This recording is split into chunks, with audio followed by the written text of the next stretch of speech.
Fedor Emelianenko can no longer compete because he can't see in his right eye. And domination is absolutely right. It was dominant positions. There's 5 dominant positions that Silva had. He got on top, he held himself in those positions, and he took his time to do the damage. All right, let's go back up to the cage. Gus Johnson standing by with Fedor Emelianenko. Thank you very much, Mauro. I'm standing by with the legend, Fedor Emelianenko. And Fedor,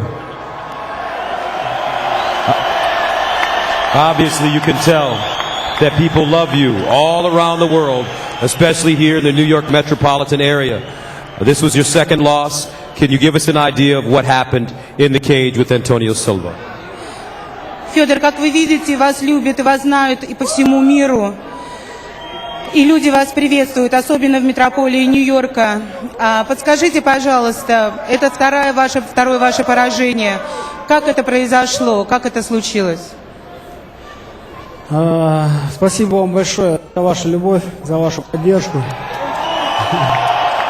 Спасибо. Ну, как произошло?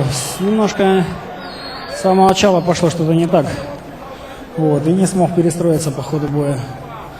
Ну ничего, наверное, пора завязывать мне.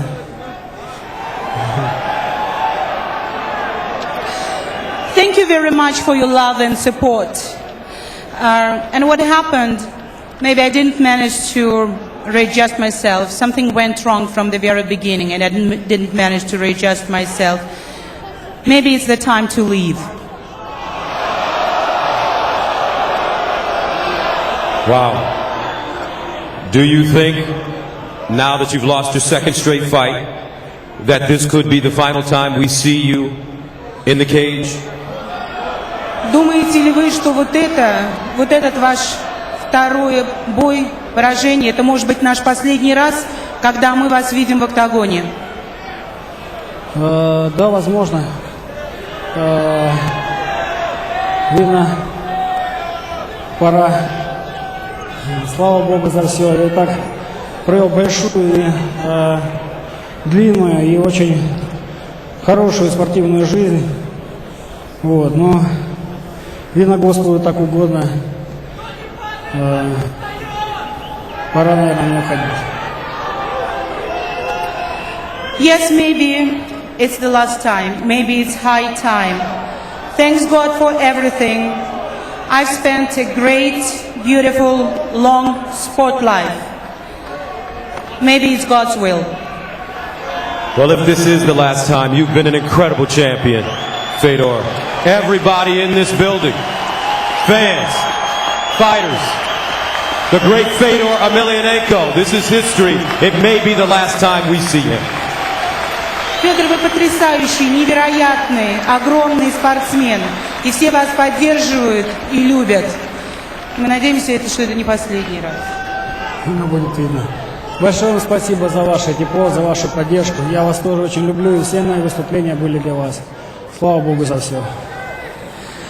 Thank you very much for your love, for your warm reception, for your support. Thanks God for everything. И что он сказал, не последнее выступление. And thank you.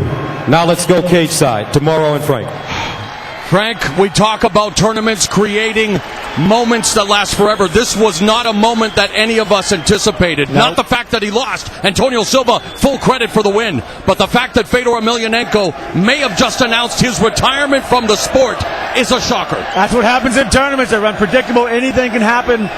I'm literally speechless. I mean, I did not see that coming. An unbelievable night here as we've seen Sergey Haratonov destroy Andrei Arlovsky, and you talk about a guy who may be contemplating retirement. Arlovsky's now lost 4 in a row via form of knockout as we're joined once again by Gus Johnson. And Gus, maybe the last time we see Fedor Emelianenko leave the cage. A stunning turn of events here tonight. You're absolutely right, Mauro. And he gave up a lot of weight, Frank. He gave up height. He gave up reach. He is getting older. He's been in a lot of wars. He's been in a lot of wars. So let's reset the brackets for the Strikeforce World Heavyweight Grand Prix. Well, it began with Sergey Kharitonov scoring the knockout win over Andrei Arlovsky. He will now face the winner of the April 9th encounter between Brett Rogers and Josh Barnett. And of course, in the main event, another stunner. Antonio Silva stops the great Fedor Emelianenko. He will now advance to the Final Four against either Strikeforce heavyweight champion Alistair Overeem or Fabricio Verdum. And Antonio Silva may have been